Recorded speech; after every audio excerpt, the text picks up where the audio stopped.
Aim right, achieve big at KR Mangalam University. BJP अपने राष्ट्रीय अध्यक्ष का नाम लगभग तय कर चुकी है और वो अध्यक्ष जो है इस बार कोई महिला होगा। ये बात तो ठीक है कि बीजेपी ने ज्यादातर राज्यों में अब अपने प्रदेश अध्यक्ष जो हैं उनके नाम सार्वजनिक कर दिए हैं।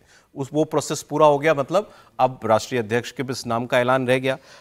तेजी से नाम चला निर्मला सीतारमण जी का, वित्त मंत्री जी का। बताया गया कि उनकी पार्टी दफ्तर के अंदर एक बड़ी मुलाकात भी हुई है जेपी नड्डा साहब के साथ।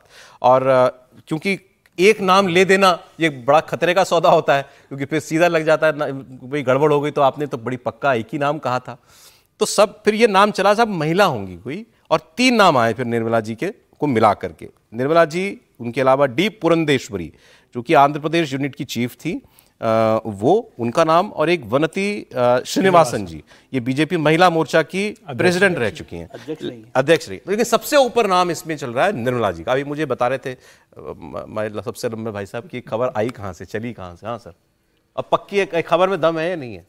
नहीं, चर्चा तो है। अब अध्यक्ष कौन बनेगा ये तो भारतीय जनता पार्टी का शीर्ष नेतृत्व सभी समीकरण देखकर तय करेंगे, लेकिन निश्चित रूप से किसी महिला का नाम जरूर चर्चा में है, क्योंकि भारतीय जनता पार्टी में कभी कोई महिला राष्ट्रीय अध्यक्ष नहीं बनी अभी तक। और प्रधानमंत्री मोदी हमेशा एक आउट ऑफ बॉक्स सोचने के लिए जाने जाते हैं। जिस वक्त 33% महिलाओं के लिए वो आरक्षण लेकर आए, तो प्रधानमंत्री चाहते होंगे या भारतीय जनता पार्टी चाहती होगी कि भाई आधी आबादी में से किसी को प्रतिनिधित्व दिया जाए, किसी महिला को अध्यक्ष बनाया जाए पार्टी का। वो निर्मला सीतारमण है या कोई और नाम निकल कर आता है, या हो सकता है कोई दूसरे नाम पर पार्टी अंतिम समय में फैसला ले, लेकिन मुझे लगता है कि महिला के नाम पर गंभीरता से चर्चा हो रही है और इस बार पूरी संभावना कि कोई महिला भारतीय जनता पार्टी के राष्ट्रीय अध्यक्ष बनेगी। अब वो कौन बनते हैं? निर्मला सीतारमण के साथ तो बहुत सी चीज जुड़ती है, साउथ से भी आती है बेसिकली। अब वो तमिलनाडु से आती है, कर्नाटक से राज्यसभा की सांसद है, वो राज्यसभा में अगर गई है तो कर्नाटक से गई है, पहले आंध्र प्रदेश से रही है। बड़ी जिम्मेदारी पार्टी के अंदर उनके पास रही है और शायद ये ऐसी पहली महिला नेत्री है भारतीय जनता पार्टी की 2014 से लेकर 2025 तक जो लगातार मोदी सरकार में रही है। बाकी महिलाएं मंत्री बनती रही, बाहर होती रही हैं। 2014 से लेकर 2025 तक निर्मला सीतारमण रही और हमेशा प्रमोट होती रही। पहले राज्य मंत्री के रूप में आई, बाद में रक्षा मंत्रालय जैसे बड़ी जिम्मेदारी रही, फिर वित्त मंत्रालय के 8 बार से बजट पेश कर रही है। तो मुझे लग रहा है कि निर्मला सीतारमण एक बड़ा नाम है।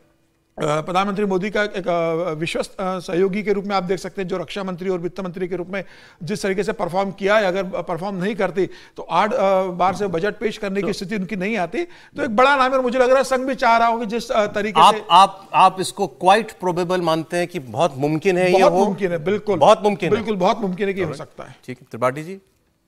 नहीं, देखिए, महिला अध्यक्ष हो सकती है, इस पर तो मुझे हमेशा एकदम जिसको कहें कि ये मेरे मन में है कि जो राष्ट्रीय स्वयंसेवक संघ और भारतीय जनता पार्टी आज जिस जगह पर खड़ी है उसके लिए सबसे बड़ा काम है।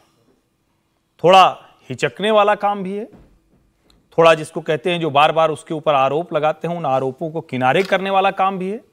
और मुझे ये लगता है कि यही वो समय है जब 2029 के लोकसभा चुनाव के पहले, यानी अभी बड़ी दूरी है उसमें, लेकिन जो run up to the elections है वो तो शुरू हो गया। तो उसमें जो भारतीय जनता पार्टी का अध्यक्ष होगा, अगर महिला होगा, तो शायद वो और दबाव के साथ और मजबूती के साथ ये बात वो कर सकेंगे।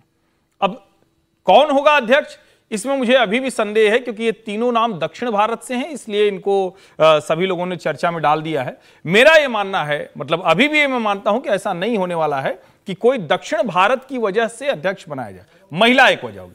दूसरा, क्या वित्त मंत्री निर्मला सीतारमण जी, जो शायद 1 या 2 बजट और बची हुई हैं, उतना और कर लेंगी तो हाईएस्ट बजट प्रस्तुत करने वाली चीफ वित्त मंत्री बन जाएंगी। तो मोदी सरकार में रिकॉर्ड भी बहुत बनते हैं और निर्मला जी का जो अभी तक का रिकॉर्ड है, नरेंद्र मोदी की अति विश्वस्त है, खूब उनके ऊपर आरोप लगे, खूब हमले हुए कि वित्त मंत्रालय कैसे चला रही हैं, लेकिन इतने समय से चला ही नहीं, वित्त मंत्री हैं ही वो, और अब तो 11 वर्ष के बाद वो फिर अगला बजट पेश करने जा रही हैं। तो मुझे नहीं लगता कि उनको हटाया जाएगा। अब इतना किस्मत तो नहीं होगा ना कि नड्डा जी की तरह कि मंत्री भी हैं और अध्यक्ष भी हैं, तो ऐसा तो नहीं होगा। आप कह रहे हैं कि महिला पार्टी प्रमुख एक बहुत अच्छा विचार होगा, लेकिन या मुमकिन उस पर भी है वो विचार। हाँ, संघ और भाजपा में महिला राष्ट्रीय अध्यक्ष बनाने पर बहुत गंभीरता से विचार हो रहा है, वो प्राथमिकता में सबसे ऊपर। लेकिन नाम क्या होगा, लेकिन नाम क्या होगा ये थोड़ा सा संदेह। ये दोनों खबर कंफर्म नहीं कर रहे हैं। नहीं, लेकिन मैं ये समझना चाहता हूँ, खबर तो बाद में कंफर्म होगी अध्यक्ष की, क्या प्रधानमंत्री जी निर्मला सीतारमण को मतलब देश में नया वित्त मंत्री आने वाला है? मेरा सवाल, मूल सवाल ये है कि क्या प्रधानमंत्री एक नए वित्त मंत्री को तलाश रहे हैं? क्योंकि उन्होंने नया वित्त मंत्री तलाश लिया होगा, तभी निर्मला जी को अध्यक्ष बनाया जा सकता है। ये बात तो हो ही रही है, इसको समझिए ना। 2019 में नया गृह मंत्री भी तलाश लिया था ना। हाँ, तो मतलब इसका मतलब ये हुआ कि नया वित्त मंत्री की तलाश हो रही है। और 2029 में जो वंदन बिल है, महिला आरक्षण बिल है, वो उसको एग्जीक्यूट करना है, तो एक अच्छा अध्यक्ष हो सकता है महिला के तौर पर। ये एक पॉलिटिकल सोच समझ की अच्छी बात है, इसमें कोई बुरी बात नहीं है। और संघ में भी और बीजेपी में दोनों में विचार हो, लेकिन ये कोई आउट ऑफ द बॉक्स की बात ही नहीं है। 45 साल से जिस पार्टी ने सोचा नहीं, वो आउट ऑफ द बॉक्स क्या इसमें? ये तो एक जरूरत है आपकी कि एक जब 2029 का चुनाव में 33% महिलाओं को आरक्षण देना है। लेकिन सर ये पोस्ट कोई सिमेंटिक्स या ऑप्टिक्स वाली पोस्ट नहीं है ना। नहीं, ऑप्टिक्स की है तो, चुनाव में आएगा तो बहुत बड़ा फर्क पड़ेगा। पार्टी चलाना नहीं, अध्यक्ष के तौर पर, क्योंकि पार्टी का अध्यक्ष और महिलाओं को लेकर हम चुनाव पार्टी नेतृत्व में इस बात को हो रहा। लेकिन ये जो तीनों नाम है, इनसे मुझे बहुत ही कोई उम्मीद नहीं लग रही कि इन तीनों में से कोई हो सकता है। कुछ कह रहे थे आप इस पर? नहीं, मैं सिर्फ ये कह रहा हूं, इसको समझिए, ये आउट ऑफ द बॉक्स शब्द आपने इस्तेमाल किया, वो नहीं है। लेकिन जो आरोप लगते हैं ना, कोई भी खड़ा होकर कह देता है कि संघ परिवार में तो महिलाओं को कोई जगह नहीं मिलती है, जबकि ऐसा है नहीं। ठीक है, राष्ट्र सेविका समिति काम कर रही है, वो सब ठीक है। फिर कोई याद दिला देता है कि देखिए सुषमा जी इतने ऊपर तक गई, लेकिन अध्यक्ष नहीं बन पाई, वो उस जगह पर नहीं पहुंच पाई।